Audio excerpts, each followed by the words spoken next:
Sir Muhammad Ali. Muhammad Ali. എന്നിട്ട് it's a long story.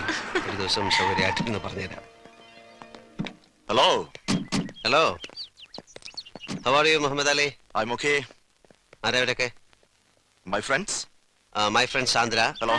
ഇവൻ എന്റെ കമ്പനി വർക്ക് ചെയ്യായിരുന്നു. ലാസ്റ്റ് ഇയർ ഇവനെ ഞാൻ പിടിച്ചുവിട്ടു അല്ലേ? Come Sunny, I want to talk to you. എനിക്ക് നിന്നോടൊന്നും സംസാരിക്കാനില്ല. നീ എന്റെ കമ്പനിയുടെ സൈലന്റ് പാർട്ട്ണർ ആണെന്ന് പറഞ്ഞ് എനിക്കെതിരെ കേസ് കൊടുത്തിരിക്കല്ലേ? അതൊക്കെ കഴിയട്ടെ, എന്നിട്ട് സംസാരിക്കാം.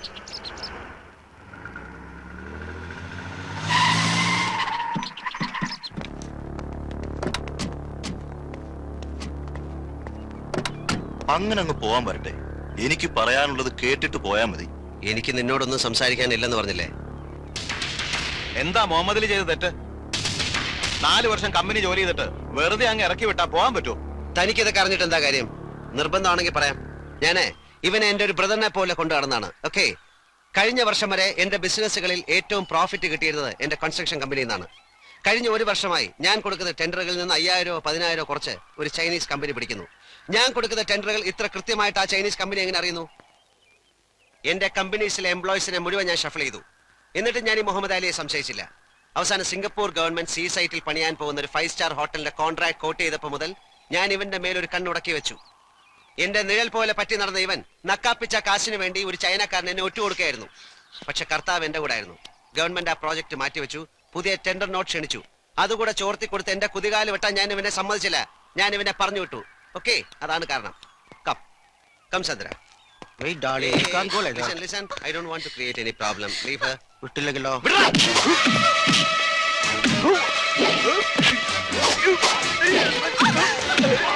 Come, Sandra.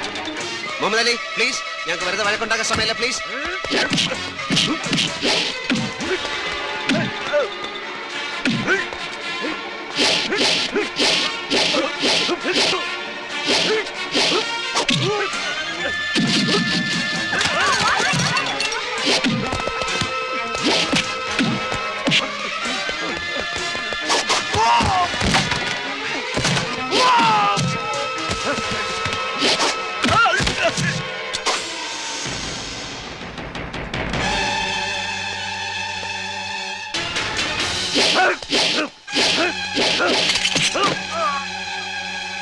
Sonny, I'll shoot you, man.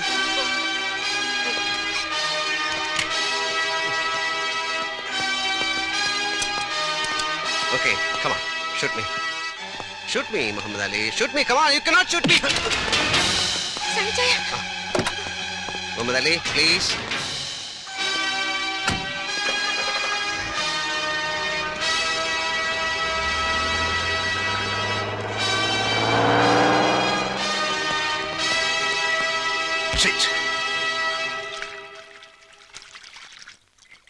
സണ്ണിച്ചായന്റെ ഇത്തരം ഒരു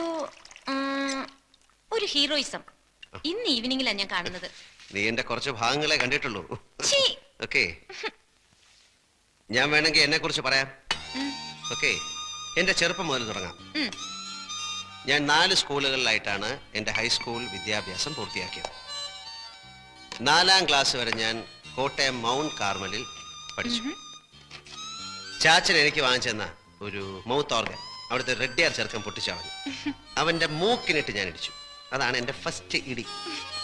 10 മിനിറ്റ് നേരം അവന്റെ മൂക്കിൽ നിന്ന് ബ്ലഡ് പമ്പ് ചെയ്തു. നീ നരി എന്റെ കണ്ണിൽ നിന്ന് വെള്ളം വരുന്നു. ആ ഇടിയോടുകൂടി ഞാൻ നേരെ ചങ്ങനാശ്ശേരി സേക്രഡ് ഹാർട്ട് സ്കൂളിലേക്ക് ചെന്ന് വീണു. 4 3 7 3 വർഷത്തിനുള്ളിൽ ഒരു 10-18 ഇടി, 5-8 സസ്പെൻഷൻ. ഒടുവിൽ അവിടെ നിന്ന് ഔട്ട്. എനിക്കിട്ടടിച്ച ഒരു കന്യാസ്ത്രീയെ ഞാൻ തിരിച്ചടിച്ചു. അവിടെ നേരെ പാല സർക്കാർ വക സ്കൂളിൽ അവിടെ ഒരു ക്ലോക്ക് ഉണ്ടായിരുന്നു. ഓടത്തേ ഇല്ല. അപ്പൊ അത് ആവശ്യമില്ല എന്തിനാ അവിടെ ഇരിക്കുന്നെന്ന് കരുതി ഞാനത് എറിഞ്ഞു പൊട്ടിച്ചു. ചാച്ചൻ വേറെ ക്ലോക്ക് വാങ്ങിച്ചു കൊടുത്തു. You want A drink? അവിടുന്ന് നേരെ ഞാൻ കുറുമ്പനാടം സെയിന്റ് പീറ്റേഴ്സ് സ്കൂൾ. അവിടെ വെച്ച് 3-4 ഗുരുതരമായ കേസുകൾക്ക് എന്നെ പിടിച്ചു. എന്താണെന്ന് പറയുന്നില്ല, വളരെ വളരെ മോശമായ കേസുകളാണ്. പക്ഷെ ഏറ്റവും നന്നായി പഠിക്കുന്ന ഒരു പാവം കുട്ടി എന്ന നിലയിൽ അവരെന്നെ SSLC വരെ തുടരാൻ സമ്മതിച്ചു. അവസാനം റിസൾട്ട് വന്നപ്പോൾ ഏറ്റവും കൂടുതൽ മാർക്ക് വാങ്ങിച്ച് ഈ തെമ്മാടി പാസ്സായി. അവിടുന്ന് ചങ്ങനാശ്ശേരി SB കോളേജ്.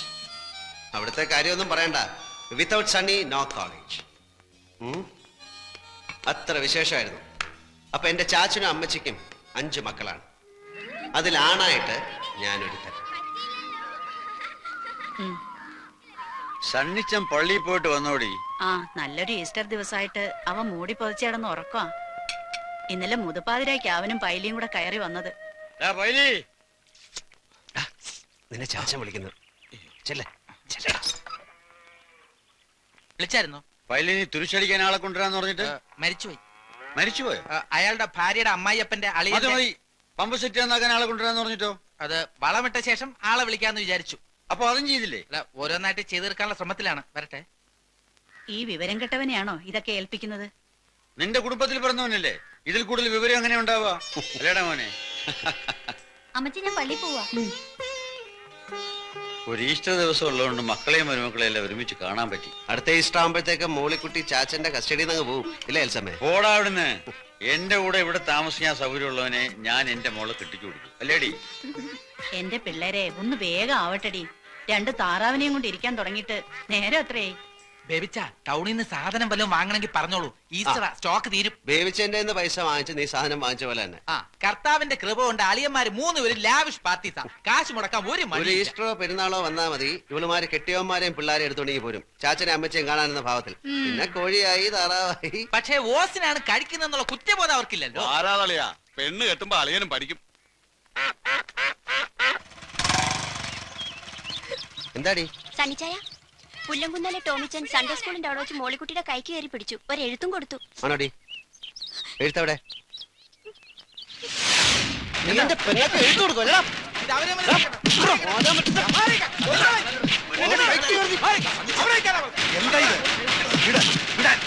പള്ളിപ്പറമ്പിൽ കിടന്ന് കുസ്തി പിടിക്കാൻ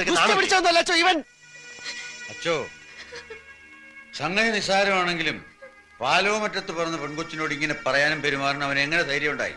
അത്രയ്ക്കൊന്നും ഉണ്ടായില്ലല്ലോ ടീച്ച. നിങ്ങളുടെ പെങ്കൊച്ചിനെ കല്യാണം കഴിക്കണമെന്ന് അവൻ ആഗ്രഹമുണ്ടെന്ന് പറഞ്ഞു. അത്രയല്ലേ ഉള്ളൂ. മതി. അച്ഛനറിയോ, അവന്റെ അപ്പനുണ്ടല്ലോ പാപ്പൻ, അവൻ ഇവിടെ വന്നാൽ ഈ കസേരമേൽ ഇരിക്കില്ല. പാലമറ്റത്തെ തിണ്ണയിലിരുന്ന് ഇവിടെ അടുക്കളയും മിച്ചം വരുന്ന കപ്പയും കഞ്ഞിയും കുടിച്ചാ ആ പുല്ലാങ്കുന്നുകാരി ഇത്രയും വളർന്നത്. ആ പാലോ മറ്റത്തെ പെങ്കൊച്ചിനോട് അനാവശ്യം എന്തെങ്കിലും പറഞ്ഞാൽ കുന്നാളെവനെ ഞാൻ. പോട്ടെ സണ്ടിച്ച, അതിനി പറഞ്ഞു പെരുപ്പിച്ച് പുല്ലാങ്കുന്നേക്കാരായിട്ട് വെറുതെ ഒരു കശവിശ ഉണ്ടാക്കണ്ട. നിങ്ങൾ ചെക്കന്റെ അപ്പനാണെന്ന് പറഞ്ഞ് വെറുതെ തലേ ചൊറിഞ്ഞോണ്ടിരിക്കാതെ ചെന്ന് മാനം മര്യാദയ്ക്ക് പെണ്ണിനെ കെട്ടിച്ചേരും ചോദിക്കേണ്ട മനുഷ്യ. നീ എന്റെ കയ്യിൽ നിന്ന് മേടിക്കും. കുരുത്തം കെട്ടപ്പോ തൊന്തരം ഉണ്ടാക്കി വെച്ചിട്ട് അതിന് പുറകെ അപ്പം പോയി തൂങ്ങിക്കോളാൻ. അപ്പാ ഞാൻ അതിനൊന്നും കാണിച്ചും പറഞ്ഞൊന്നുമില്ല. ഇച്ചായം കാണിച്ച് തെറ്റ് തന്നെ. ഇനി അത് ഊതി പിടിപ്പിച്ച് വഴക്കം വെക്കണമെന്ന് ഉണ്ടാക്കണ്ട. ദേ പൊളച്ച, നീ നിന്റെ കാര്യം നോക്ക്. അവനൊരു പുണ്യാളച്ചൻ. പറഞ്ഞ പോലെ അളിയൻ എന്ത് തെറ്റിയതെന്ന് അപ്പനീ പറയുന്നേ? എടാ കുഞ്ഞുഞ്ഞെ, നീ ഇവിടെ വന്ന് ഇവിടെ കെട്ടിക്കൊണ്ട് പോയത് ഇങ്ങനെ കുസ്തി പിടിച്ചിട്ടാണോ? മാനം മര്യാദയ്ക്ക് വന്ന് പെണ്ണിനെ കണ്ടു, ഇഷ്ടപ്പെട്ട് കെട്ടിക്കൊണ്ടുപോയി. അപ്പൻ ചുമ്മാ പുക്കാറുണ്ടാക്കാതെ അവിടെ ചെന്ന് കല്യാണം നടത്താൻ സമ്മതമാണോ ചോദിക്കേ. പാപ്പച്ചൻ ഇതിന് എങ്ങനെ ധൈര്യം വന്നൊന്നാ എനിക്ക് മനസ്സിലാകാത്തത്. അല്ല, ടോമിച്ചൻ വന്നൊരു മോഹം പറഞ്ഞപ്പോ. മോഹങ്ങൾ തിരമാലകൾ പോലെയല്ലേ പാപ്പച്ച? ഒന്ന് തീരുമ്പോ മറ്റൊന്ന്. അതിന് പുറകെ വിവരമുള്ളവരിറങ്ങിത്തിരിക്കാന്ന് വെച്ചാൽ പാപ്പച്ചനൊരു കാര്യം ചെയ്യും. ഇങ്ങനെ ഒരു ആലോചനയുമായിട്ട് ഇവിടെ വന്ന കാര്യം നാട്ടുകാരറിയണ്ട. കുറച്ചിൽ തനിക്ക് തന്നെയാ. പാപ്പച്ച, നിന്റെ മോൻ ടോമിച്ചന്റെ ഭാഗത്ത് നിന്ന് ഇങ്ങനൊരു പിടിപ്പീട് സംഭവിച്ചു പോയ സ്ഥിതിക്ക് നമ്മൾ ആ തെറ്റ് സമ്മതിച്ചേ പറ്റൂ. ചക്കര ഇറ്റുന്നിടത്തല്ലേ ഉറുമ്പ് പായു. പുല്ലാങ്കുന്ന പാപ്പച്ചന് ഇസ്പട് 7-ാം കൂലിയാണല്ലോ. എനിക്കും ഉണ്ട് അച്ചോ 2-3 പിള്ളേര്. അതുങ്ങളുടെ കല്യാണം ഈ പള്ളി വെച്ചാൽ നടത്തും. പാലോ മറ്റത്തെ മാടമ്പിപ്പിള്ളയെ കിട്ടുന്നതിനേക്കാൾ മുന്തിയെടുത്തുനിന്ന് കല്യാണത്തിന് അച്ഛനെ ഞാൻ വിളിക്കും. കെട്ടുകുർവാനയ്ക്കല്ല, മിന്നുകെട്ട് കാണാൻ. കെട്ടുകുർവാനയ്ക്ക് ഞാൻ മെത്രാപ്പോലിത്തയെ കൊണ്ടുവരും. കൂടെ തറവാട്ടിൽ പറഞ്ഞ 10 അച്ഛന്മാരെ. ഈശോമിശിഹായ്ക്ക് സ്തുതിയായിരിക്കട്ടെ. കുട്ടിയുടെ കല്യാണത്തിന് ഇവിടുത്തെ ഡെപ്പോസിറ്റിൽ നിന്ന് കുറച്ച് പണം മറിച്ചു. പാപ്പനതറിയാം. കഴിഞ്ഞ ദിവസത്തെ സംസാരത്തിന് ശേഷം ഓരോരുത്തരായി പണം ചോദിക്കാൻ വരുന്നു. അതൊക്കെ വിറ്റോ തുലച്ചോ എങ്ങനെയെങ്കിലും കൊടുത്തു തീർക്കായിരുന്നു. പക്ഷേ അപ്പം മോളിക്കുട്ടിയുടെ മുന്നേറ്റിന് അപ്പൻ്റെ ഒന്നും ഉണ്ടാവില്ല.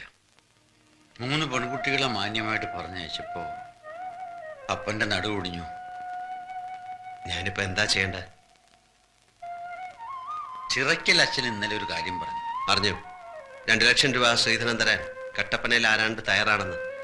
ചാച്ചനും അച്ഛനും കൂടെ എല്ലാം തീരുമാനിച്ചുറപ്പിച്ചില്ലേ, പിന്നെ ഞാനെന്ത് പറയാം? ആര് പറഞ്ഞു ഉറപ്പിച്ചെന്ന്? അതൊക്കെ നീ ചെന്ന് കണ്ട് ഇഷ്ടപ്പെട്ടതിന് ശേഷം.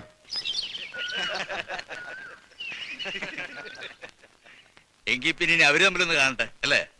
മോളെ നാൻസി,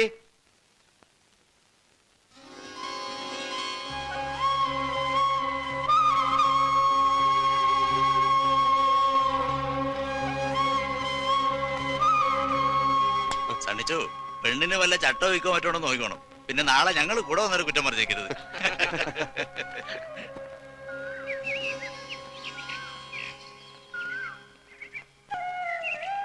പേരെന്താ പറഞ്ഞ? ഇപ്പൊ അപ്പച്ചൻ വിളിച്ചത് കേട്ടില്ലേ? നാൻസി അല്ലേ? ഈ പഠിച്ചത് പഠിച്ചത് സെന്റ് ആൻസൽ, ഇപ്പൊ അസംഷൻ കോളേജിലാ. എന്റെ പേര് അറിയാം, സണ്ണി പാലമറ്റം. പഠിച്ചത് SH ഹൈസ്കൂളിൽ അല്ലേ? എങ്ങനെ അറിയാം? ഞാൻ കണ്ടിട്ടുണ്ട്. എവിടെ വെച്ച്? ഈ സമരത്തിന്റെ മുമ്പിലൊക്കെ ഞെളിഞ്ഞു നടക്കുന്ന കണ്ടിട്ടുണ്ട്. അതൊക്കെ നോക്കി നിന്നപ്പോ സിസ്റ്റേഴ്സിന്റെ നിറയെ തല്ലും കിട്ടിയിട്ടുണ്ട്. അത് ശരി. ഇത്രയും പേരുള്ള ജാഥയിൽ എന്റെ മുഖം മാത്രം ഓർക്കാൻ എന്തെങ്കിലും പ്രത്യേകത ഉണ്ടാവും. അത്രയ്ക്ക് മോശമാണ് എന്നെ? അയ്യോ അല്ല, നന്നായിട്ടുണ്ട്. ശരിക്കും നന്നായിട്ടുണ്ട്. സത്യമായിട്ട് ശരിക്കും ശരിക്കും നന്നായിട്ടുണ്ടോ? ശരിക്കും ശരിക്കും